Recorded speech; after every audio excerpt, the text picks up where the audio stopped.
Multiple genital ulcer. এখন চলে আসেন হার্পিস ইন প্রেগন্যান্সি। তার আগে আপনারা কয়েকজন আপু এই স্লাইডটা দেখতে চাইছিলেন, এই স্লাইডটা হচ্ছে এইটা।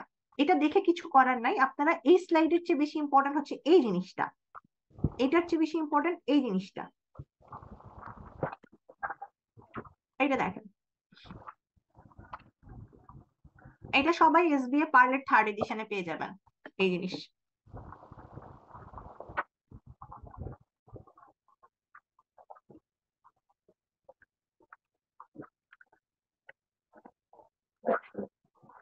আমার স্লাইড দেখা যায় না? যেই সব আপুদের স্লাইড দেখা যায় না তারা কষ্ট করে একবার বের হয়ে যান, আবার ঢুকেন। আগেই আমাকে মেসেজ করবেন না, আগে নিজেরা অফ হয়ে যাবেন, তারপর আবার ঢুকবেন, ঢুকে দেখেন যে আপনারা দেখতে পাচ্ছেন কিনা, নাহলে অযথা 2 মিনিট নষ্ট। আচ্ছা, হার্পিস সিমপ্লেক্স ইন প্রেগন্যান্সি এক আপু আমাকে পেঁচাইতে পেঁচাইতে পেঁচাইতে পেঁচাইতে একটা উচ্চ লেভেলে নিয়ে গেছে এবং তার ধারণা হয়েছে উনি কিছুই পারে না। হার্পিস সিমপ্লেক্স ইন প্রেগন্যান্সি খুব সহজ ভাষায় এমন একটা জিনিস যেখানে ডেলিভারির টাইমে যদি হার্পিস সিমপ্লেক্স নিয়ে আসে তাহলে সিজার লাগবে, ডেলিভারির টাইমে, নট আদার্স কোনো টাইমে। আপনার হার্পিস সিমপ্লেক্স একটা 12 সপ্তাহের পেশেন্ট আপনার কাছে নিয়ে আসছে, আপনি সিজার করে দিবেন? করবেন তো না। 32 সপ্তাহে নিয়ে আসছে, সিজার করে দিবেন? করবেন না। কখন? যখন টার্মে যাবে, 37 সপ্তাহ, 38 সপ্তাহ, 39 সপ্তাহ, আফটার 37 উইকস বা 37 উইকস অনওয়ার্ডস সে আপনার কাছে লেবার এন্ড ডেলিভারি ইউনিটে আসছে বা ডেলিভারি রুমে আসছে বা অপস লেবার রুমে আসছে, তার মানে কি সে অবশ্যই পেইন নিয়ে আসছে। তখন তো আপনি তাকে রাখবেন না, তখন আপনি তাকে সিজার করে দিতে যাবেন। কারণ কি, মেমব্রেন যে কোনো টাইমে রাপচার হয়ে যেতে পারে এবং মেমব্রেন রাপচার হয়ে গেলে ইনফেকশন ছড়ায় যেতে পারে বাচ্চার কাছে। সো এই জন্য আপনার দেখতে হবে সে কখন আসছে। এটা খুবই ইম্পর্টেন্ট একটা পয়েন্ট, এটা নিয়ে কখনো কোনো কনফিউশনে থাকবেন না। একটা কোশ্চেন দেওয়া হয়েছিল টার্গেট গ্রুপে, সেখানে 65 জনের মধ্যে 62 জন ঠিক অ্যান্সার দিয়েছে। তার মানে আপনাদের বাকি যে 3 জন আপনারা আছেন, আপনাদের এইটা ক্লিয়ার হয় নাই যে কখন সিজারটা করবেন। তার মানে সিজার করবেন যখন সে লেবার পেন নিয়ে আসবে, লেবার ডেলিভারি ওয়ার্ডে আসবে, যখন সে টার্মে আসবে। এটা হচ্ছে কথা। কিন্তু এখানে কিন্তু এমন না যে সে হচ্ছে টার্মের আগে আসছে, 30 সপ্তাহে আসছে, 36 সপ্তাহে আসছে, তুমি ডেলিভারি করায় দাও। নো নো নো, এরকম না, ঠিক আছে? আসেন, এটা কি হইতে পারে? একটা প্রাইমারি ইনফেকশন, একটা non primary, first episode, recurrent.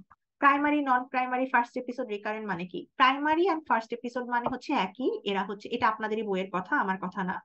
এটা মানে হচ্ছে গিয়ে যে এটা খুবই ভয়ঙ্কর হবে ডিউরিং প্রেগন্যান্সি। নন প্রাইমারি বা রিকারেন্ট হচ্ছে এটা অ্যাক্টিভ না। রিকারেন্টের ক্ষেত্রেও অ্যাক্টিভ লেশন আসতে পারে, কিন্তু নন প্রাইমারি বলেই তারা বোঝা দিচ্ছে এটা অ্যাক্টিভ না।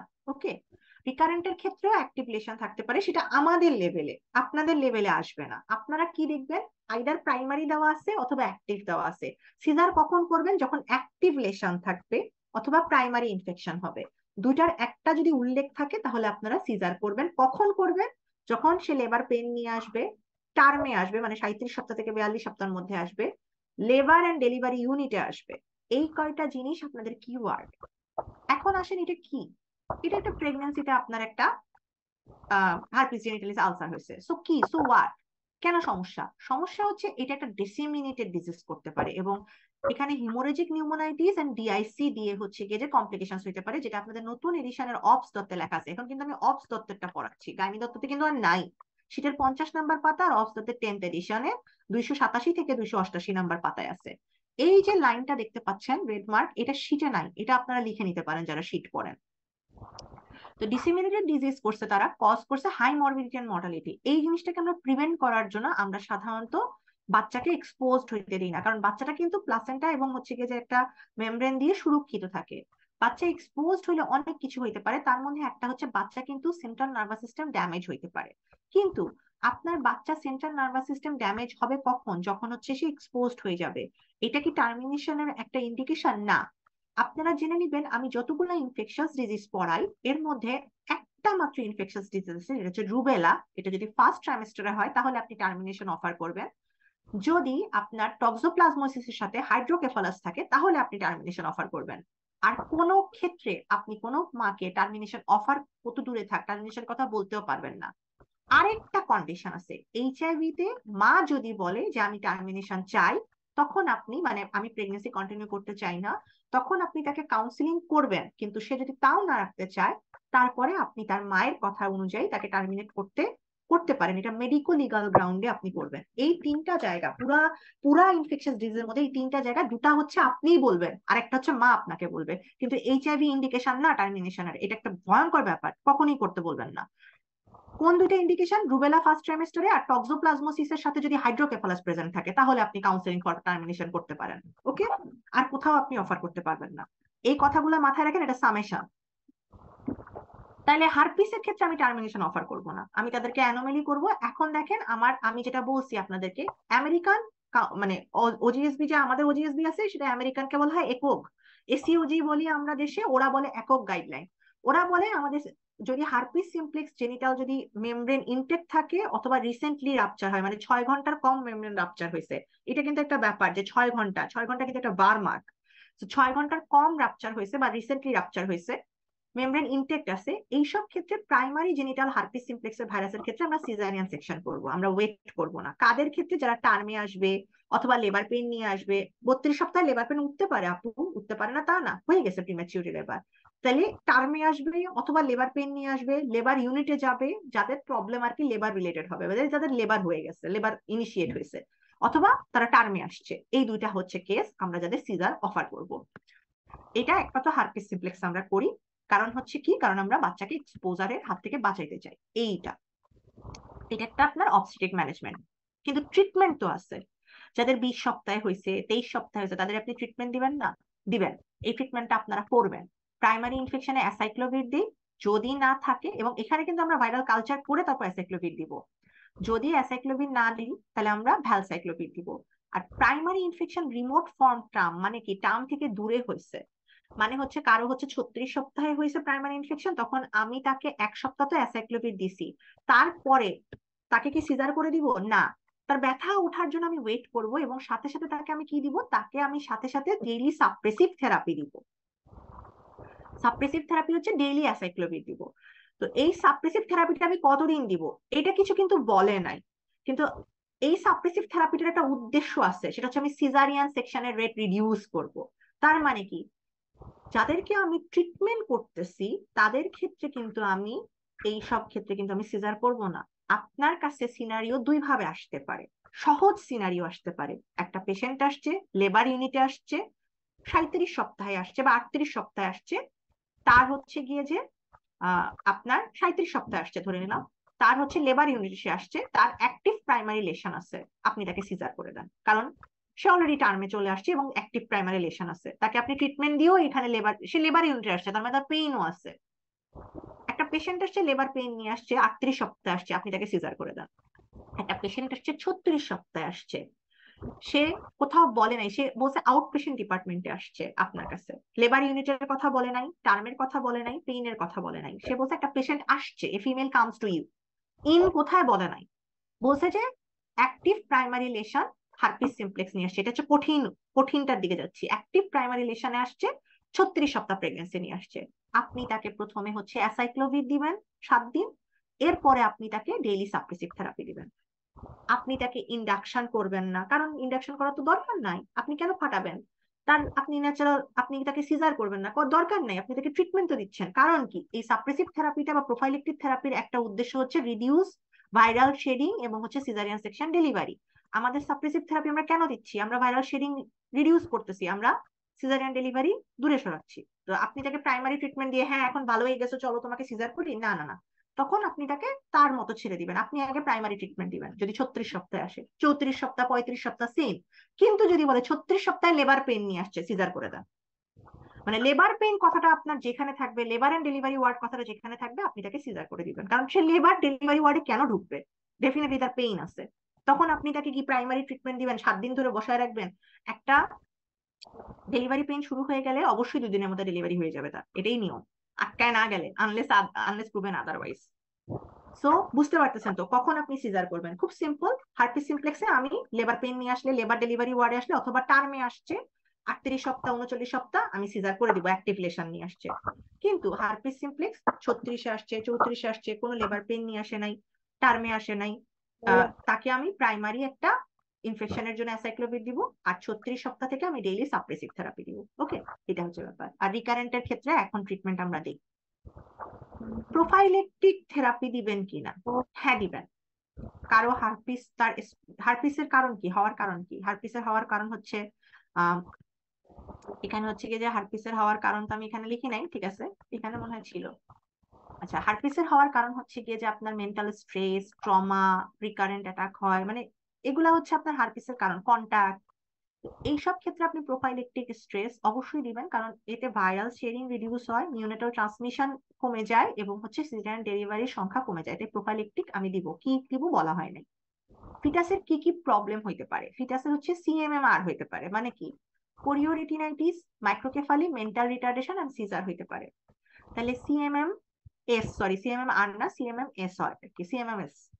তো এমএমএস আর কি, সেটা হচ্ছে কোরিওরিজিনারিস, মাইক্রোকেফালি, মেন্টাল রিটার্ডেশন, সিজার এন্ড বাচ্চা মারাও যাইতে পারে।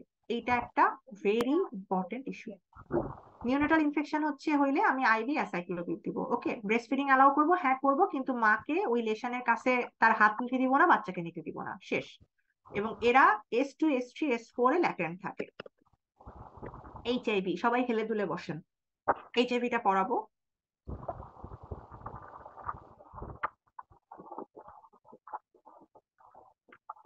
আমার বাচ্চাটা প্রচন্ড সিক, আমার বাচ্চাটা কাঁদতেছে সমানতালে, আমি ক্লাসটা কতক্ষণ নিতে পারবো এটাই হচ্ছে কথা, সমানে কাঁদতেছে।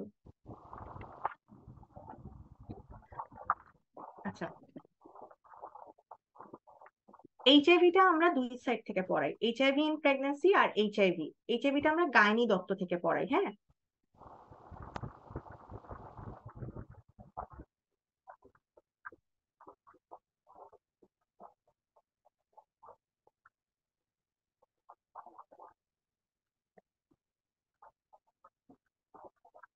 না, আগামীকালকে ক্লাস নিতে পারবো না।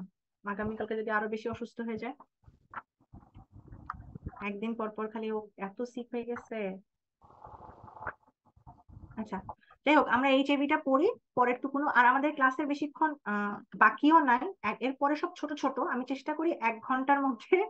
না না, আমি চেষ্টা, গুপ্ত আপু, রুবেলার ভেরিসেলা নিয়ে বলে শেষ করা যাবে না, সবাইকে তো বলতে হবে, হ্যাঁ। না, কিছুটা দেরি করা যাবে না, আমি চেষ্টা করতেছি 1 ঘন্টার মধ্যে শেষ করব, মানে ভালোভাবেই শেষ করব, নো ওয়ারিস, হ্যাঁ। আপনারা টাইম দিয়েছেন, আমি চেষ্টা করি ক্লাসটা শেষ করি, কারণ পরে আর নেওয়া হয় না, কারণ বাচ্চা খুব সিক হয়ে যায়। আমি বাচ্চাকে নিয়ে হঠাৎ করে সিক হয়েছে তো, সিজনটাই খারাপ। আচ্ছা, যাই হোক, whatever it is, life must goes on. এইচআইভিটা আপনাদের দুই ভাবে পড়তে হবে, HIV in pregnancy and HIV. আপনাদের এইচআইভি ইন প্রেগন্যান্সি একদম বিভীষিকার মতো হয়ে গেছে। আজকে আমি কিছু লাইন বলবো, এগুলা মাথায় নিয়ে পরীক্ষার হলে যাবেন, no line will be watched after that. আপনারা আর কিছু দেখবেন না, ওইটুকুনো লাইন নিয়ে যাবেন, বাকিটুকুনো আপনারা এমনি পারবেন। তাহলে এইচআইভি আপনারা কোত্থেকে পড়বেন? যদি গাইনি এইচআইভি পড়তে চান তাহলে পড়বেন দত্ত থেকে, শীটের 27 থেকে 32 নাম্বার পাতা। যারা শীট পড়তেছেন শীট পড়বেন, বারবার বলতেছি, যারা শীট পড়তেছেন শীট পড়বেন। আর যারা বই পড়তেছেন তারা গাইনি দত্তের 127 থেকে 129 নাম্বার পাতা পড়বেন। সব পড়া লাগে না, সব পড়া লাগে না। না, বাবুকে কোলে নিয়ে ক্লাস নেওয়া যাবে না আপু, ও কাঁদতেছে। ও কাঁদতেছে তো আপনারা পড়তে পারবেন না, মানে আপনারা, ও কাঁদবে অনেক, ওর শরীরটা খুব খারাপ, ওর গায়ে পুরো র্যাশ উঠে গেছে, মানে একদম পুরো পিঠে র্যাশ উঠে গেছে। আমি দেখি আজকে যাব। যাই হোক, মনে করেন না, আমি ক্লাসে কনসেন্ট্রেট করি, কারণ দেরি হয়ে যাবে। এনিওয়ে, দেখেন প্রপার্টিজ, পজিটিভ এজেন্ট হচ্ছে HIV-1 এন্ড HIV-2। এটা হচ্ছে আপনাদের একটা জানার জায়গা। এই যে এই স্লাইডটা দেখতেছেন, এই স্লাইডটা থেকে গতবার সব কোশ্চেন চলে আসছে। এটা কি টাইপের রেট্রোভাইরাস, এটা কি টাইপের রেট্রোভাইরাস, এটা হচ্ছে গিয়ে যে কি টাইপের স্ট্রাকচার, P24 কোথায় ইউজ হয়, এটা কোথা থেকে ডিস্ট্রয় করা যায়, এটা সব টাইপের হচ্ছে গিয়ে কোশ্চেন চলে আসছে। তো আপনাদের মনে রাখতে হবে, যেহেতু এটা আপনাদের MCQ তে আসছে এবং এটা এখানে সব ট্রু ছিল, যেহেতু MCQ তে আসছে, তাহলে SBA তে আসতে পারে আপনাদের জন্য। HIV-র একটা ব্যাপার, আপনাদের এবার HPV আসবেই, তো আপনারা এইচপিভি মনে রাখবেন। এইচআইভিটাও, এইচআইভি থেকে কিন্তু কোশ্চেন আসছে, দুইটা দুইটা কোশ্চেন আসছে, তো এইচআইভিটা একটু এদিক ওদিক আছে। তো এইচআইভি থেকে একটা কোশ্চেন আসছে ইনভেস্টিগেশন থেকে, আরেকটা আসছে প্রপার্টিস থেকে। তাহলে প্রপার্টিসটা আপনারা এখন, এইচআইভিটা আপনারা পড়বেন বেসিক থেকে ভালো করে, বিকজ এইচআইভিটা থেকে SB আসতে পারে এবার, গতবারও আসছে, এবারও আসতে পারে। তো এই লাইনটা থেকে আপনাদের সবচেয়ে ইম্পর্টেন্ট লাইন, এটার স্ট্রাকচার, ডিএনএ না আরএনএ ভাইরাস, এবং এইটার হচ্ছে গিয়ে যে কিভাবে ডিস্ট্রয়েড হয়, এটা কিন্তু আসে নাই এই SBA তে, এটা আসে নাই কিভাবে ডিস্ট্রয়েড হয়। মানে গ্লুটারালডিহাইড যে স্টেরয়েড হয় এইটা আসে নাই, কিন্তু ওই অটোক্লেভিংটা আসছে আর কি, 556 এরটা আসছে। ট্রান্সমিশনের ক্ষেত্রে আপনারা সবাই জানেন, খালি জেনে রাখেন আমাদের ট্রান্সমিশনের ক্ষেত্রে হেটারোসেক্সুয়াল কন্টাক্ট এবং ভার্টিক্যাল কন্টাক্ট মানে মা থেকে বাচ্চার কন্টাক্টটা সবচেয়ে প্রিডমিনেন্ট। যদি দুইটা কন্টাক্টের মধ্যে কোনটা মোর প্রিডমিনেন্ট, হেটারোসেক্সুয়াল কন্টাক্টটা মোর প্রিডমিনেন্ট, তারপরে ভার্টিক্যাল কন্টাক্ট আসে, মানে 1 নম্বরে হেটারোসেক্সুয়াল, 2 নম্বরে ভার্টিক্যাল। ব্রেস্ট ফিডিং করাবেন কি করাবেন না? আমাদের দেশের জন্য করাবেন, উন্নত দেশের জন্য করাবেন না, কারণ আমাদের দেশে ফর্মুলা এফোর্ড করার সামর্থ্য আমারই কম পড়ে যায়। 7,500, 2,500, 3,000, আপনি কতদিন ফর্মুলা খাওয়াবেন? তার মধ্যে এত কিছু ডিসইনফেক্টেড, সো এগুলা ডিফিকাল্ট, বাংলাদেশের পরিপ্রেক্ষিতে ডিফিকাল্ট। ইমিউনোজেনেসিস বা টার্গেট সেল পড়তে হবে, কারণ আপনাদের অনেক কাল আগে এসবি আসছিল। সো টার্গেট সেল গুলো কি? অ্যান্টিজেন প্রেজেন্টিং সেল, যেগুলোতে অ্যান্টিজেন আছে, যেগুলোতে আপনার লার্জ জায়ান্ট সেল আছে সেইগুলা, যেগুলো CD4 সেল। এইটুকুনো আপনারা দেখবেন, এখানে বোঝাবুঝির কিছু নাই, জাস্ট খালি অ্যান্টিজেন প্রেজেন্টিং সেলটা পড়বেন। টার্গেট সেলটা পড়তে হবে, এটা লিখে রাখেন। এখন আসেন দেখেন, জাম্প দিয়ে আমি সব বাদ দিয়ে দিছি প্রিভেন্টিভ টিভেন্টিভ, কারণ ওগুলা খুব একটা বেশি আসে না, পুরা এত পড়া লাগে না, ওগুলা একবার পড়ছেন, ইটস ওকে। এখন আসেন কি পড়বেন? এইডস কখন হবে?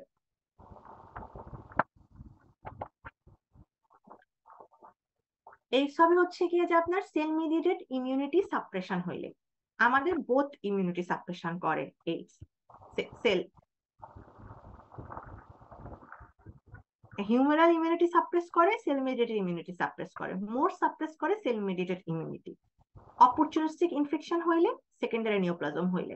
কজ অফ ডেথও তাই, infection, profound immune deficiency and neoplasm. আমাদের 5 থেকে 10% HIV infected person AIDS develop করে। এইডস এর ডায়াগনোসিস যদি আমি করতে চাই, তাহলে CD4 সেল কাউন্টকে 200 বা তার নিচে যাইতে হবে, এটা মাথায় রাখেন। আর যে নর্মাল কন্ডিশন থাকে সেগুলাতে এইডস ডিফাইনিং কন্ডিশন গুলো আসে, সেগুলো হচ্ছে বিভিন্ন রোগ। এর মধ্যে একটা হচ্ছে নিউমোসিস্টাইটিস ক্যারিনি, আর একটা হচ্ছে ক্যাপোসিস সার্কোমা, এই দুটাই সবচেয়ে আগে উঠে।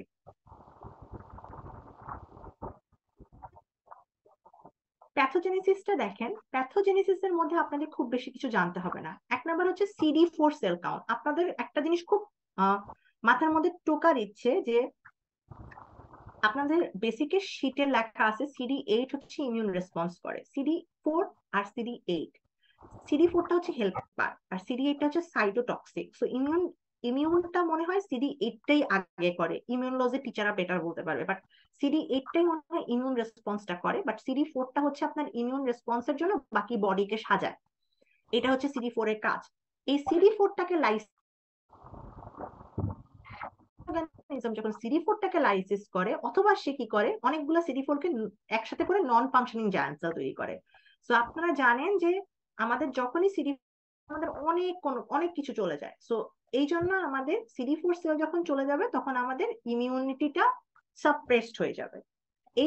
এটার সাথে কিন্তু NK সেলও যায়। সো এই জন্য হিউমারাল ইমিউনিটিও সাপ্রেস হয়ে যায়, কিন্তু মোর মার্কড হয় সেল মেডিয়েটেড ইমিউনিটিটা। তো এই দেখেন, due to immune suppression opportunistic microbacterial infection occurs ultimately lead to death. তাহলে আপনার ইমিউন ডেফিসিয়েন্সির কারণে ডেথ হয়, অপরচুনিস্টিক ইনফেকশনের কারণে ডেথ হয়, আর নিউপ্লাজমের কারণে, আনপ্রেডিক্টেড ম্যালিগন্যান্সির কারণে ডেথ হয়। এইগুলা জানবেন।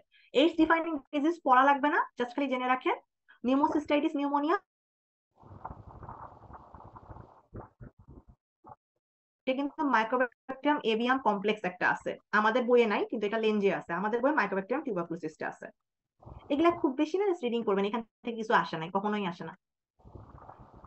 মোস্ট ইম্পর্টেন্ট ইনভেস্টিগেশন, দুধ কা দুধ পানি কা পানি, 3টা ইনভেস্টিগেশন জানেন। স্ক্রিনিং করবো এলাইজা দিয়ে, কনফার্ম করবো PCR দিয়ে, আর একটা কি উইন্ডো পিরিয়ডে P24 করবো, শেষ। মাথার মধ্যে আর কিছু ঢুকাবেন না। স্ক্রিনিং করবেন এলাইজা দিয়ে, কনফার্ম করবেন হচ্ছে PCR দিয়ে, আর উইন্ডো পিরিয়ডে P24 করবেন, শেষ। SBA শেষ। উইন্ডো পিরিয়ডে P24 কনফার্ম করবো হচ্ছে গিয়ে যে PCR দিয়ে, আর এলাইজা দিয়ে স্ক্রিনিং করবো, শেষ। ওয়েস্টার্ন ব্লট টট ভুলে যান, শেষ। এখন আসেন আপনাদের 10th এডিশনের দত্ত কি বলে। দত্ত বলে আমরা আগে PCR দিয়ে কনফার্ম করব। যদি PCR আপনাদের অপশনে না দিয়ে অ্যান্টিবডিজ দেয়, তাহলে সেটা আমরা অ্যান্টিবডিজ দিয়ে কনফার্ম করব। অ্যান্টিবডিজটা কিন্তু ন্যাট দিয়ে কনফার্ম করে, এটা 10th এডিশনের দত্তে বলছে। PCR এরই একটা প্রকারভেদ ন্যাট। সো নো কোশ্চেন আস্কড, ন্যাট থাকলে ন্যাট আনসার হবে। যদি PCR আর ন্যাট বোথ আলাদা আলাদা অপশনে আনসার থাকে, তাহলে PCR আনসার হবে। যদি PCR না থাকে, তাহলে ন্যাট আনসার হবে। ন্যাট PCR কিছুই নাই, কনফার্ম করবেন কি দিয়ে? P24 দিয়ে কনফার্ম করবেন। এইটা হচ্ছে আসল ঘটনা। তাহলে ওখানে কিন্তু ওয়েস্টার্ন ব্লট অপশনে থাকলেও P24 দিয়ে কনফার্ম করবেন। বুঝতে পারছেন? তাহলে প্রথমে করবেন পিসিআর দিয়ে, পিসিআর অপশনে না থাকলে ন্যাট থাকলে ন্যাট দিয়ে কনফার্ম করবেন। ন্যাট পিসিআর কোনোটা অপশনে নেই, P24 আছে, ওয়েস্টার্ন ব্লট আছে, কনফার্ম করবেন হচ্ছে P24 দিয়ে। এটা আমি বলছি না, আমি বলি নাই, এটা আপনাদের অবস তত্ত্ব 10th এডিশন বলছে। এটাই আপনাদের আসল জিনিস, এটাই নতুন দত্তে আসছে এবং এটাই ম্যাডামরা এখন ইউজ করে। এবং P24 এখন ওয়াইডলি ইউজ হয়, ইভেন হচ্ছে আপনার ব্লাডের যে হচ্ছে গিয়ে যে আপনাদের ওই যে ক্রস ম্যাচিং করে ওখানেও ইউজ হয়। সো এটা করতেছেন আপনারা এই ভাইরাস গুলা ব্লাড থেকে কিভাবে কোথায় পাচ্ছেন? পেরিফেরাল মনোনিউক্লিয়ার সেল থেকে পাচ্ছেন। একই কথা, উইন্ডো পিরিয়ডে আপনি পিসিআর দিয়ে P24 দিয়ে করবেন। আচ্ছা, উইন্ডো পিরিয়ডে হ্যাঁ অ্যান্টিবডি টু এইচআইভি হবে, অ্যান্টিবডি টু এইচআইভি হবে, অ্যান্টিবডিজ টু এইচআইভি। আচ্ছা, উইন্ডো পিরিয়ডে আপনাদের যদি এমসিকিউতে আসে কি কি আপনি পজিটিভ পাবেন, মানে কি কি দিয়ে আপনি উইন্ডো পিরিয়ড ডায়াগনোসিস করতে পারবেন, P24 ট্রু আর পিসিআর মেথডে ভাইরাল আরএনএ ট্রু। কিন্তু যদি উইন্ডো পিরিয়ডের এসবি আসে তাহলে অ্যান্সার P24 অ্যান্টিজেন হবে। তাহলে এসবি আসলে P24 অ্যান্টিজেন হবে, এমসিকিউ আসলে এই দুটাই ট্রু হবে। এটাই বলার জন্য এইটুকু নিয়ে আসছি। ইমিউনোলজিক্যাল মার্কার আপনাদের অলরেডি চলে আসছে। একটা হচ্ছে P24 দিয়ে আমরা কি দেখি? ভাইরাল লোড দেখি। স্বাভাবিক, যতগুলা ব্যাকটেরিয়া ততগুলা P24, আমরা ভাইরাল লোডই দেখবো। আর β2 সিরাম মাইক্রোগ্লোবুলিন দিয়ে কি দেখি? এটা আমাদের ইমিউন রেসপন্স রিফ্লেক্ট করে। এইটা আপনাদেরকে জানতে হবে, এইটুকু ইমিউনোলজিক্যাল মার্কার, আর কোনো কিছু জানতে হবে না এখান থেকে। আমরা 3 থেকে 4 মাস পর পর ইভালুয়েট করি সাধারণত, যদি কাউকে থেরাপি দেই, এটা হচ্ছে নর্মাল 3 মাস পর পর একটা ইভালুয়েশন করা। এই যে দেখেন, আপনাদের গতবারের কোশ্চেন আসছিল এইটা যে হাজবেন্ড এইচআইভি পজিটিভ হয়ে আসছে, তারপরে ঝাঁপায় পড়ো আক্রমণ হয়েছে, ফিমেল নেগেটিভ ছিল, এখন ফিমেলের মাথা খারাপ হয়ে গেছে, সে জানতে চায় উইন্ডো পিরিয়ডে কি করব। উইন্ডো পিরিয়ডে P24 অ্যান্টিজেন টেস্ট করবেন। এটাই হচ্ছে আপনাদের অ্যান্সার উইন্ডো পিরিয়ডের জন্য। এইচআইভি ইন প্রেগনেন্সি, দেখছেন এইচআইভি কত শর্টে হয়ে গেল। এখন এইচআইভি ইন প্রেগনেন্সি এটাও 10 মিনিটে হয়ে যাবে, একদম নো কোশ্চেন, মানে কোনো কোশ্চেনই মাথায় থাকবে না, একদম সুন্দর করে অ্যান্সার পেয়ে যাবেন, সব সব অ্যান্সার পেয়ে যাবেন, কোনো টেনশন করবেন না, ওইটুকুনি পড়বেন। প্রথম কথা, পেরিনেটাল ট্রান্সমিশন সব পড়া লাগবে না। পেরিনেটাল ট্রান্সমিশন মানে কি? পেরিনেটাল ট্রান্সমিশন মানে ভার্টিক্যাল ট্রান্সমিশন হবে, মানে হচ্ছে বাচ্চার থেকে মাতে যাবে। কন্ট্যাক্টে ট্রান্সমিশন হবে মানে ব্রেস্ট ফিডিং এ যাবে, ডেলিভারি টাইমে যাবে, হ্যাঁ, প্লাসেন্টা, এগুলো সব। জানি না এখানে প্রিটার্ম লেবার অথবা রাপচার মেমব্রেন হইলে সবচেয়ে বেশি ভার্টিক্যাল ট্রান্সমিশন হয়, মানে আমাদের বার্থ ক্যানেল দিয়ে এইচআইভি সবচেয়ে বেশি ছড়ায়। এইচআইভি ট্রান্সপ্লাসেন্টালও যায়, বার্থ ক্যানেলেও যায়, এইচআইভি ব্রেস্ট ফিডিংও যায়। এই কয়টা জিনিস মাথায় রাখেন, ঠিক আছে? তাইলে আপনারা দেখেন আমাদের ভার্টিক্যাল ট্রান্সমিশন মানে 3টা। তাহলে এই 3টাকে আমরা কি দিয়ে প্রিভেন্ট করি? অ্যান্টি রেট্রোভাইরাল থেরাপি দিয়ে প্রিভেন্ট করি। হার্ট, যদি আমরা ব্রেস্ট ফিডিং করাই তাহলে আমরা কিন্তু মা থেকে বাচ্চার এই যে ম্যাটারনাল টু চাইল্ড ট্রান্সমিশন, এমটিসিটি মানে ম্যাটারনাল টু চাইল্ড ট্রান্সমিশন, আমরা ডাবল করে ফেলি।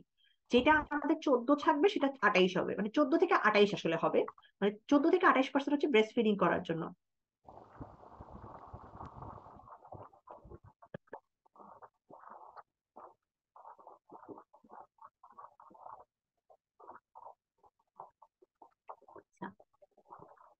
ল্যাব মনিটর, ল্যাব মনিটরিংটা আপনারা দেখেন, সবাই প্রচন্ড ভয় পান যে আমরা কি দিয়ে করব। একটা জিনিস মনে রাখেন, আমাদের ল্যাব মনিটরিং মানে দুটা জিনিস, একটা ভাইরাল লোড, একটা আমাদের ইমিউন স্ট্যাটাস। ইমিউন স্ট্যাটাস তো আমি প্রতিবার দেখতে পারি না, তাই ইমিউন স্ট্যাটাস একদম প্যালাসে দেখে নিব, মানে বেসলাইন, আর একটা হচ্ছে ডেলিভারি টাইমে দেখবো, শেষ, ইমিউন স্ট্যাটাসের কাজ শেষ।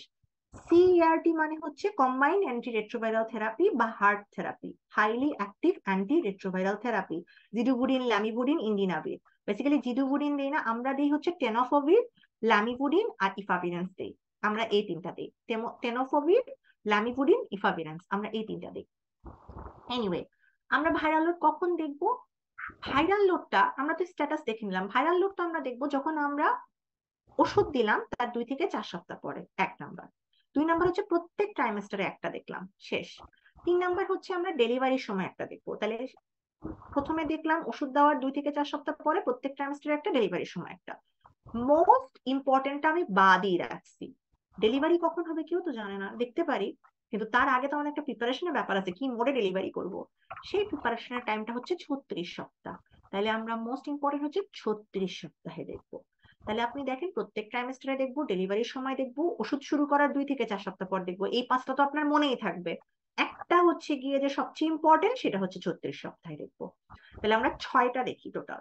তাহলে 6টার মধ্যে প্রত্যেক ট্রাইমেস্টারে একটা, একটা 36 সপ্তাহে, একটা ডেলিভারির সময়, আর একটা হচ্ছে ওষুধ শুরু করা 2 থেকে 4 সপ্তাহ পরে। কি দেখি? দেখি আমরা যখন দেখবো তখন দেখবো ভাইরাল লোডটা কত। আমাদের জন্য একটা মেইন হচ্ছে 50-50, মানে 50-এর উপর না 50-এর নিচে। 50-এর নিচে গেলে আমরা কিন্তু আর ভাইরাস খুঁজে পাই না, ওটাকে আমরা আনডিটেক্টেবল বলি। তখনই ধরে নিই 50-এর নিচে গেছে। এখন 50-এর উপর আর 50-এর নিচে গেলে কি হবে সেটা জানার আগে আমাদেরকে জানতে হবে আমাদের প্রত্যেকটা ট্রাইমেস্টারে আমরা কখন কি করবো। এটার নাম হচ্ছে অ্যান্টিনেটাল কেয়ার। তাহলে অ্যান্টিনেটাল কেয়ার যখন আমরা করবো তখন আমরা প্রথমেই ফার্স্ট ট্রাইমেস্টারে কি করি? আমরা প্রথমেই ফার্স্ট ট্রাইমেস্টারে তো অনেক কিছু করি, একটা আলট্রাসোনোগ্রাম করি, স্ক্রিনিং টেস্ট করি, এনআইপিটি করি, মানে সেলফি ফিটাল ডিএনএ করি। কিসের জন্য? বাচ্চাটা ভালো আছে না মন্দ আছে। বাচ্চার উপর কিন্তু এইচআইভির কোনো প্রভাব নেই, এইচআইভির উপর কোনো বাচ্চার প্রভাব নাই, এটা কিন্তু মাথায় রাখি।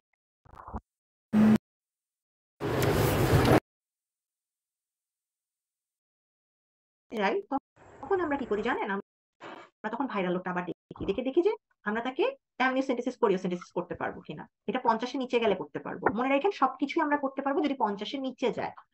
এগুলো আপনাদের জানা লাগবে না, আপনাদের জানা লাগবে কখন আমরা একটা পেশেন্টকে, যে প্রথম থেকে অ্যান্টি রেট্রোভাইরাল থেরাপি খায় নাই, প্রেগনেন্সিতে কখন সে শুরু করবে। কারণ আমাদের যে অ্যান্টি রেট্রোভাইরাল থেরাপি, সেই থেরাপিতে আমি বলছি ইফাভিরেন্স আছে, ইফাভিরেন্স টেরাটোজেনিক। ইফাভিরেন্স প্রথম 6 সপ্তাহের মধ্যে আমরা দিতে পারি না, এটা থার্ড লাইন এজেন্ট, এটা দিতে হয় কিন্তু আমরা দিতে পারি না।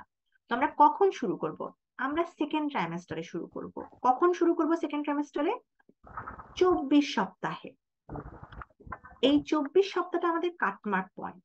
তাহলে আমরা একটা পেশেন্টকে অ্যান্টি রেট্রোভাইরাল থেরাপি দিব 24 সপ্তাহে।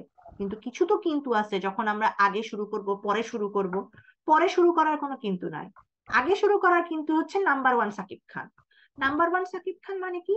নাম্বার 1 সাকিব খান মানে হচ্ছে যদি আমাদের ভাইরাল লোডটা 1 লাখের বেশি হয়ে যায়, আর আমাদের CD4 সেল কাউন্টার 8 হয়ে যায়, অথবা দুইটাই থাকে, তাহলে আমরা ফার্স্ট ট্রাইমেস্টারে শুরু করব। এটাই হচ্ছে নাম্বার 1 সাকিব খান। মানে ফার্স্ট ট্রাইমেস্টারের প্রথম 6 সপ্তাহ আমরা আসলে ইফাভিনেন্স দিতে পারি না। সো ওইখানে আমাকে শুরু করতে হলে ইফাভিনেন্স ছাড়াই শুরু করতে হবে। 6 সপ্তাহ পরে আমি ইফাভিনেন্স অ্যাড করতে পারি, কিন্তু কখন? ফার্স্ট ট্রাইমেস্টার আমরা অ্যাভয়েডই করতে চাই। যদি আমাদের এইডস হয়, মানে সেল কাউন্ট 200 বা 200 নিচে থাকলে, ভাইরাল লোড যদি নাম্বার 1 সাকিব খান মানে 1 লাখ হয়, অথবা দুইটাই যদি থাকে, তাহলে আমরা ফার্স্ট ট্রাইমেস্টারে শুরু করব। ঠিক আছে, মনে থাকবে নাম্বার 1 সাকিব খান, সাকিব খান আমাকে মাইনা দিলেই হইলো। ওকে। এখন কথা হচ্ছে আমরা 24 সপ্তাহে শুরু করি। সেকেন্ড ট্রাইমেস্টার তো 13 সপ্তাহ থেকে, 14 সপ্তাহ থেকে। তাহলে 14 থেকে 24 এই 10 সপ্তাহে আমরা কেন ভ্যারেন্ডা ভাজি? কখন শুরু করব? যদি আমাদের ভাইরাল লোড, আমাদের হচ্ছে কি যে ভাইরাল লোডটা, এটা যদি লেস দেন বলছে, এটা আসলে মোর দেন হওয়া উচিত ছিল, কিন্তু এরা বলছে যদি সেকেন্ড ট্রাইমেস্টারে আমরা 30,000-এর নিচে থাকে ভাইরাল লোড, 30,000-এর নিচে থাকে, হ্যাঁ, তখন আমরা শুরু করে দিব। এখন এই এই লাইনটা এত বেশি মানে ডিসপ্রপোর্শনের যে এটা আমি বলতে চাই না। এই জন্যই বলতে চাই না, কারণ এটার সাথে তো আসলে মানে 30,000-এর নিচে কত 50 থাকলেও শুরু করব না, আসলে আমরা 24 সপ্তাহে শুরু করব। কিন্তু 30,000 এর নিচে বা আশেপাশে থাকলে আমরা সেকেন্ড ট্রাইমেস্টার শুরু করবো, মানে আমরা ফার্স্ট ট্রাইমেস্টার শুরু করব না। বুঝতে পারছেন? বেজ লাইন ভাইরাল লোড মানে আমরা যে একটা প্রথম হচ্ছে একটা ভাইরাল লোড নেই ফার্স্ট ট্রাইমেস্টারে, সেটা যদি 30,000 বা তার নিচে থাকে তখন আমরা সেকেন্ড ট্রাইমেস্টারে শুরু করব। আর সেটা যদি 1 লাখ হয়ে যায় তখন আমরা ফার্স্ট ট্রাইমেস্টারে শুরু করব। এটাই বোঝাইতে চাইছিল এই লাইনটা দিয়ে। ওকে, গেল। এগুলা কিছুই নেই, আমার ভাইরাল লোড অনেক কম, আমি 24 সপ্তাহে শুরু করব। এটাই মনে রাখবেন যে 24 সপ্তাহে শুরু করব। শেষ, আমি শুরু করলাম, আমি দি হ্যাপি ম্যান। এখন আসেন ডেলিভারি তো করাইতে হবে। ডেলিভারির ক্ষেত্রে আমরা দুইটা জিনিস জানি, প্ল্যান ডেলিভারি মানে সিজারিয়ান সেকশন করাইতে পারি, অথবা আমি প্ল্যান ভ্যাজানাল ডেলিভারি করাইতে পারি। প্ল্যান সিজারিয়ান সেকশন আরেকটা নাম ইলেকটিভ সিজারিয়ান সেকশন। হ্যাঁ, আর কোনটা কখন করাবো? ভাইরাল লোড 50-এর নিচে গেলে আমি সিজার করাবো না, আমি ভ্যাজানাল ডেলিভারি করাবো। সেটা কখন আমি ডিসিশন নিব? 36 সপ্তাহ যদি ভাইরাল লোড 50-এর নিচে যায়। কিন্তু 36 সপ্তাহ যদি ভাইরাল লোড 50-এর উপরে হয়, আমি সিজারিয়ান সেকশন করাইতে যাবো। আর 36 সপ্তাহে ভাইরাল লোড 50-এর উপরে গেছে, আমি 36 সপ্তাহে সিজারিয়ান সেকশন করাবো না, আমি 39 সপ্তাহে যে সিজারিয়ান সেকশন করাবো। শেষ। আমার ভাইরাল লোড 36 সপ্তাহে 50-এর নিচে, তাহলে আমি ভ্যাজানাল ডেলিভারি করাবো। কবে করাবো? আমি স্পন্টেনিয়াস রাপচার অফ মেমব্রেনের জন্য ওয়েট করব। আমি তার অগমেন্টেশন দিব বা ইন্ডাকশন করব যদি পেশেন্টের স্পন্টেনিয়াস রাপচার হয়ে যায় মেমব্রেনটা, সেটা যখনই হোক। কেন অগমেন্টেশন বা ইন্ডাকশন আমি দিব? কারণ আমার এইম থাকবে 24 ঘন্টার মধ্যে আমার ডেলিভারিটা করানো, এই জন্য আমি অগমেন্টেশন দিব।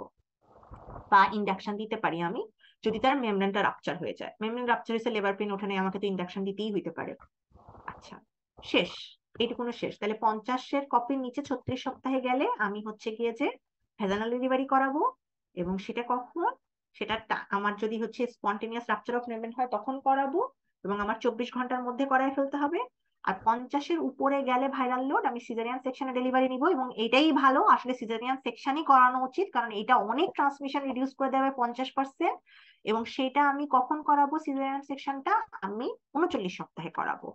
এখন আপনাকে যে আমি বলছিলাম, এই যে লেখাগুলো, এগুলো লেখা সব বইয়ের মতো করে লেখা, এটা কোনো আমি আগে পরে করি নাই, পয়েন্ট গুলা বইয়ের মতো। আপনাদেরকে যে আমি বলছিলাম ভ্যাজাইনাল ডেলিভারি করাবো, ওখানে আমি বলছিলাম অগমেন্টেশন দিব। এখন অগমেন্টেশন, আমি অক্সিটোসিন দিয়ে অগমেন্টেশন দিতে পারবো না, অন্য কোনো কিছু ইউজ করব। অ্যামনিওটমি মানে আমি রাপচার করে দিব না কিনা মেমব্রেন, না আমি কোনো রাপচার করতে পারবো না মেমব্রেন নিজে নিজে। ফিটাল ডিস্ট্রেসে আছে, আমি ফিটাল ব্লাড স্যাম্পলিং নিব না, নিতে পারবো না, ডাইরেক্ট সিজারে উঠাই দিতে পারবো। ইনস্ট্রুমেন্টেশন ভেন্টোজ আমি বসাইতে পারবো ফিটাসের, না আমি বসাইতে পারবো না, ভেন্টোজটা আমি বসাইতে পারবো না। কিন্তু আমি কি করতে পারবো, আমি কর্ড ক্ল্যাম্পটা ডিলে করে করতে পারবো। ওকে, আপনি ভেজানাল ডেলিভারি করাচ্ছেন, মা অলরেডি হার্ট থেরাপি পাচ্ছে, আপনি মাকে কি আবার জিডোবুডিন এক্সট্রা করে দিবেন? দিবেন না। বাচ্চাকে আপনি জিডোবুডিন থেরাপি দিবেন, সে সিজারেই হোক নর্মাল ডেলিভারি হোক, সেটা আমরা পোস্টপার্টাম কেয়ারে যেয়ে পড়বো। তাহলে আমার ইন্টারপার্টাম কেয়ারের মধ্যে আমি সিজার করাচ্ছি 39 সপ্তাহে, ডিসিশন নিচ্ছি 36 সপ্তাহে, আমি প্ল্যান ডিসিশন নিচ্ছি ভেজানাল ডেলিভারি করানোর জন্য 36 সপ্তাহে, যদি ভাইরাল লোড 50-এর নিচে হয়। এই তো, আর কোনো কিছু নাই। এবং মনে রাখবেন প্রত্যেকটা ক্ষেত্রে মাকে অবশ্যই অ্যান্টি রেট্রোভাইরাল থেরাপি বা হার্ট থেরাপি পাইতে হবে। আচ্ছা, পোস্টপার্টাম কেয়ার, মায়ের মতো হার্ট থেরাপি পাচ্ছে, CD4 সেল কাউন্ট এখন আমরা শুরু করছি। বাচ্চার ক্ষেত্রে, বাচ্চা ব্রেস্ট ফিডিং করে নাই, এইসব বাচ্চার ক্ষেত্রে জন্ম নেওয়ার পরে আমরা 4 ঘন্টার মধ্যে বাচ্চাকে আমরা অ্যান্টি রেট্রোভাইরাল থেরাপি দিব, জিডোভুডিন বা ল্যামিভুডিন দিয়ে মনোথেরাপি। এবং একটা ভাইরাল লোড দেখবো, যদি ব্রেস্ট ফিডিং না করে 18 মাসে যে আমরা একটা অ্যান্টিবডি টেস্ট করব। শেষ, বাচ্চা নেগেটিভ, বাচ্চা কোনোদিনও হচ্ছে আমি বলতে পারবো না এইচআইভি পজিটিভ, বাচ্চার অন্য টাইমে যদি এইচআইভি না হয়, মানে বাচ্চাকে আমি 18 মাসে ডিক্লেয়ার করে দেবো সেই এইচআইভি নেগেটিভ। এখন আমাদের দেশে তো এই সিনারিও না। আমাদের দেশের ক্ষেত্রে বাচ্চা ব্রেস্ট ফিডিং করবে, WHO recommends exclusive breast feeding. সেই সব বাচ্চা এবং মাকে আমরা প্রত্যেক মাসে এইচআইভি আরএনএ ভাইরাল লোড দিব। বাচ্চা ব্রেস্ট ফিডিং ছেড়ে দেওয়ার 2 মাস পর্যন্ত আমরা আরএনএ ভাইরাল লোড করব, ওইটা দেখে আমরা বাচ্চাকে পরে বলবো যে এ নেগেটিভ না পজিটিভ। এইটুকুনো আপনাদের জানার দরকার। এখন কথা হচ্ছে, আমি একটা মাকে, বাচ্চাকে জিডোভুডিন থেরাপি বলছি শুরু করব জন্মের 4 ঘন্টা পর পর, একদম শুরু করে দিব। কতদিন দিব? কাউকে আমি 2 সপ্তাহ দিব, কাউকে 4 সপ্তাহ দিব, কাউকে বা আমি মানে কম্বাইন প্রোফাইলেকটিক মানে জিডোভুডিন না, আরো অনেক ওষুধপত্র দিব। তো কাকে 2 সপ্তাহ দিব, কাকে 4 সপ্তাহ দিব, এটাই হচ্ছে দেখার বিষয়। আমরা ঠিক করি বাচ্চার ওষুধকে, এটা হচ্ছে মায়ের ক্রাইটেরিয়ার উপর, কারণ বাচ্চাকে তো আমরা জানি না বাচ্চা কি বাইর হয়েছে। মা ধরেন 24 সপ্তাহ থেকে অ্যান্টি রেট্রোভাইরাল থেরাপি পাচ্ছিল, এবং মায়ের 50-এর নিচেই সবসময় ভাইরাল লোডটা ছিল। দুইটা আমার ডকুমেন্টেশন আছে যে 1 মাস পর পর তার ভাইরাল লোড 50 হয়েছে, 4 সপ্তাহ পার্টে। আবার 36 সপ্তাহে আমার ভাইরাল লোড 50-এর নিচে হয়েছে। এইসব বাচ্চা, এই যে দেখেন কম্বাইন রেট্রোভাইরাল থেরাপি 10 সপ্তাহের বেশি পাইছে, মানে ধরেন 24-এ শুরু করছে, 39 পর্যন্ত পাইছে, তাহলে 10 সপ্তাহের বেশি হইলো না? সেই সব ক্ষেত্রে আমি বাচ্চাকে জিডোভুডিন থেরাপি দেবো 2 সপ্তাহ। এই 3টা ক্রাইটেরিয়া ফিল আপ করছে। কিন্তু বাচ্চা 34 সপ্তাহের আগে হয়ে গেছে, সেখানে মায়ের কিন্তু ভাইরাল লোডটা 36 সপ্তাহ বা ডেলিভারির সময় 50-এর নিচে ছিল, কিন্তু বাকিগুলা হয় নাই ফিল আপ, যে 10 সপ্তাহ বেশি পায় নাই, অথবা দুইটা আমার ডকুমেন্টেশন নাই যে হচ্ছে 4 সপ্তাহের পর পর 4 সপ্তাহ অ্যাপার্টে আমার দুইটা ভাইরাল লোড 50-এর নিচে ছিল না, মানে সেই সব ক্ষেত্রে আমরা 4 সপ্তাহ জিডোভুডিন থেরাপি দিব। আর যেই সব মায়ের ডেলিভারির সময় ডে অফ বার্থে ভাইরাল লোডটা 50-এর বেশি ছিল, দেখেন ডে অফ বার্থে 50-এর বেশি ছিল ভাইরাল লোড, সে যতই আমার যা কিছু ফিল আপ করুক না কেন, তাদের ক্ষেত্রে আমি কম্বিনেশন থেরাপি দিব। কম্বিনেশন থেরাপি দিব উইদিন 4 আওয়ার্স। সেই কম্বিনেশন থেরাপিটা কি? জিডোভুডিন, ল্যামিভুডিন, ইন্ডিনাভির দিব বাচ্চাকে। ঠিক আছে, একদম জিডোভুডিন, ল্যামিভুডিন, ইন্ডিনাভির দিব, 4 সপ্তাহ দিতে হয়। এটা হচ্ছে ব্যাপার। এইচআইভি প্রেগন্যান্সি শেষ। জেনিটাল ওয়ার্ড পড়াবো না, টিউমার ক্লাস পড়াইছে, ইনফেকশনস ইন প্রেগন্যান্সি, এবং এটা শেষ করতে খুবই কম টাইম লাগবে, খুবই কম টাইম। দম নেন, শুরু করি। অবস দত্ত 10th এডিশন, চ্যাপ্টার 20, 275 থেকে 277। বেসিক্যালি আপনারা এখন 275 থেকে 277, 280 থেকে 291 পেজ পুরাটা অবস দত্তের, শীটের 42 থেকে লাস্ট পর্যন্ত। প্রথম কথা হচ্ছে হেপাটাইটিস এ, পরের কথা হেপাটাইটিস বি, এর পরের কথা সি, ই, জি আর ডি। হেপাটাইটিস এ লাগবে, ই লাগবে, বি লাগবে, জিটা লাগবে, আর কোনোটা লাগবে না। এ কি লাগবে? এ হচ্ছে আপনার টেরাটোজেনিক না, এবং এর হচ্ছে আপনার অ্যাক্টিভ ইমিউনাইজেশন আছে কিল ভাইরাস দিয়ে, আবার ইমিউনোগ্লোবিনও আছে। যদি প্রেগন্যান্সিতে কেউ এক্সপোজড হয়ে যায় এ ভাইরাসে, তাহলে দুটাই দিবেন, শেষ। ভ্যাকসিন দিবেন এক হাতে, আর এক হাতে দিবেন ইমিউনোগ্লোবিন। এটা হচ্ছে 2 উইকস অফ এক্সপোজারের মধ্যে দিবেন। ভ্যাকসিন দিবেন এক হাতে, এক হাতে দিবেন ইমিউনোগ্লোবিন, শেষ। Safe in pregnancy. ছড়ায় ফিকুয়েরল রুটে 28 থেকে 30 দিন হচ্ছে গিয়ে যে এর ইনকিউবেশন পিরিয়ড, এ শেষ। ডায়াগনোসিস কি দিয়ে করবেন? IgM antibody to hepatitis A. B অনেক চিন্তা করি, বাট বিটা হচ্ছে সবচেয়ে কঠিন, হচ্ছে কি যে বিটা সব রুটে ছড়ায়, প্যারেন্টাল, সেক্সুয়াল, ভার্টিকাল, রেয়ারলি ছড়াইলেও ব্রেস্ট মিল্ক দিয়ে ছড়ায়। বি ব্রেস্ট মিল্কে যায়, আপনারা অনেকে জিজ্ঞাসা করেন, it is true.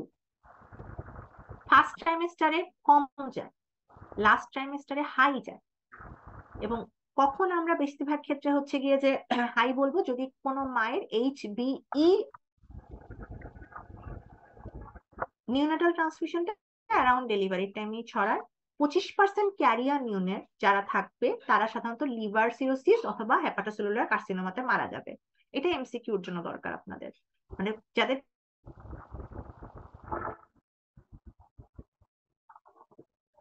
Hepatitis virus teratogenic না।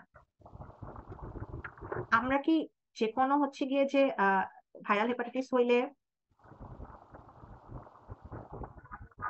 যে কোনো ইয়াতে আমরা সিজার করব?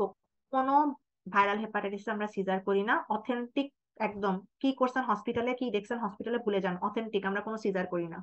এটা সিজারের ইন্ডিকেশন না। Hepatitis B is not an indication, বা হেপাটাইটিস এ এটা আরো কন্ট্রা ইন্ডিকেশন, কারণ তার ডিআইসি ডেভেলপ করতে পারে, লিভার ইনজুর্ড থাকে। কোর্স কি? এরা সাধারণত ইনফেকশন কভার হয়ে 90 থেকে 95% ফুল রিকভারি যায়। 1% ফালমিনেন্ট হেপাটাইটিস হয়, যেটা ম্যাসিভ হেপাটিক নেক্রোসিস হয়। এগুলা পড়া লাগবে না, এটা জাস্ট রিডিং করবেন। Chronic 10 to 15%, 10% chronic case active হেপাটাইটিসে যাইতে পারে, শেষ। এইটুকুনো পড়া লাগবে না। পড়া কোথায় লাগবে? যদি আপনার HBE অ্যান্টিজেন প্রেজেন্ট থাকে, তাহলে 90% ভার্টিক্যাল ট্রান্সমিশন হবেই। হ্যাঁ, এটা আপনার পড়া লাগবে।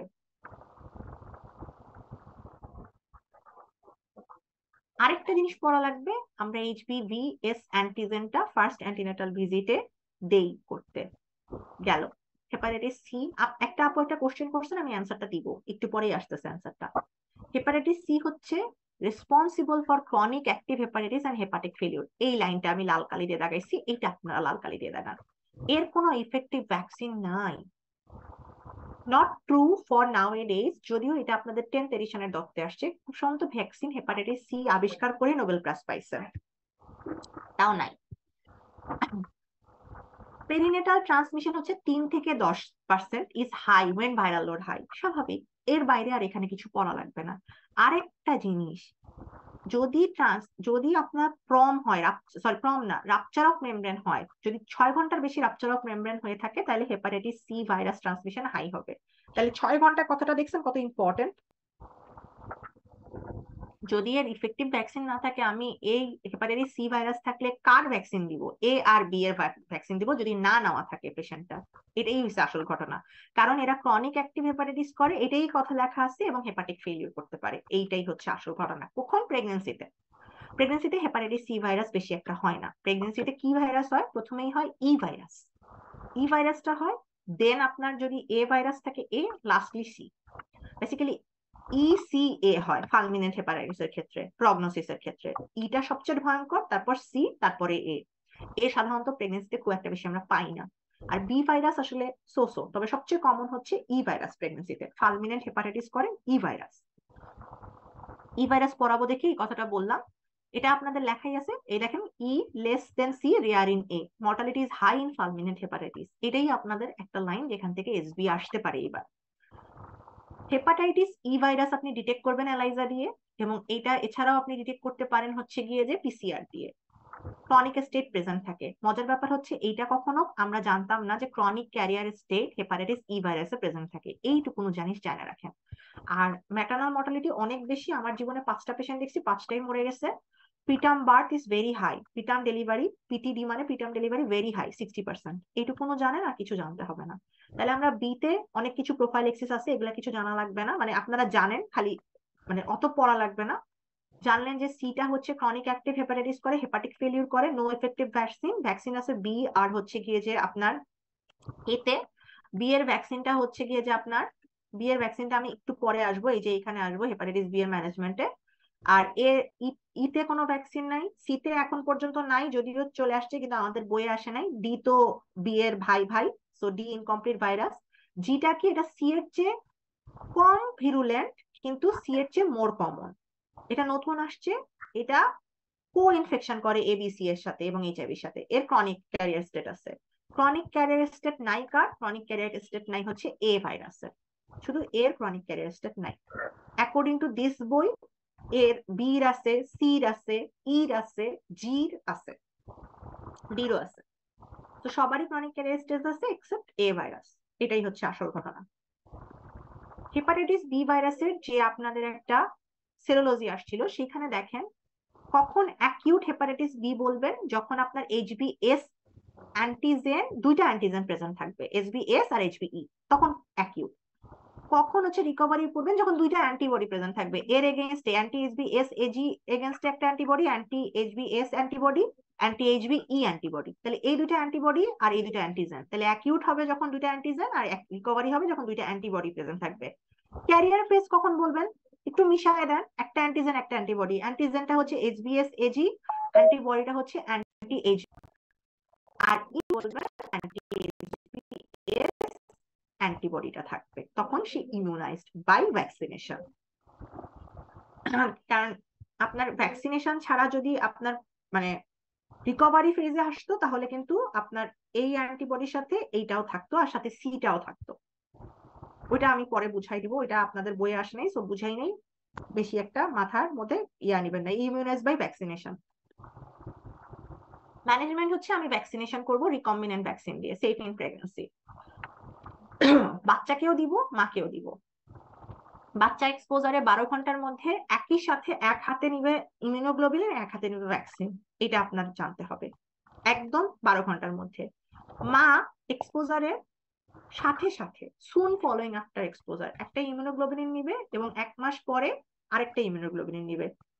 আবার বলছে সাথে তারা দেন শুড গিভেন ভ্যাকসিন, মানে তার সে আগে ইমিউনোগ্লোবিলিন নিয়ে নিবে, তারপরে সে ভ্যাকসিন নিবে। কিন্তু আসলে কিন্তু তা করা হয় না, ইমিউনোগ্লোবিলিনের সাথে সাথেই বা 1 মাস পরে ভ্যাকসিন দিয়ে দেওয়া হয়, বিকজ স্বাভাবিক।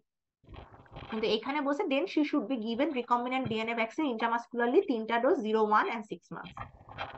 এখানে কিন্তু ওইটা বলে নাই যে একই সাথে সিমুলটেনিয়াসলি, এটা কথাটা উল্লেখ করা নাই। কিন্তু বাচ্চার ক্ষেত্রে একই সাথে আপনাকে দিতে হবে, separate time at same time schedule, ঠিক আছে। মায়ের ক্ষেত্রে সেটা বলে নাই, মায়ের ক্ষেত্রে 2টা ইমিউনোগ্লোবিলিন নেওয়ার পরে 3টা ডোজ ভ্যাকসিন নিবে, আর বাচ্চার ক্ষেত্রে একই সাথে 1 ডোজ ইমিউনোগ্লোবিলিন 1 ডোজ ভ্যাকসিন দিয়ে দিবেন। আর যেগুলা এইচবিএস এজি মা আছে, তাদের এইচবিএস এজি পজিটিভ মা আছে, মানে হেপাটাইটিস বি ভাইরাস পজিটিভ মা আছে, তাদেরকে টেনোকোভিড দিবেন 34 সপ্তাহ থেকে 300 মিলিগ্রাম পার ডে করে। আপনাদের জন্য হেপাটাইটিস বি ভেরি ইম্পর্টেন্ট, কারণ গতবার কোশ্চেন আসে নাই, এইচআইভির আসছে, হেপাটাইটিস আসে নাই, সো আপনাদের জন্য খুব ইম্পর্টেন্ট।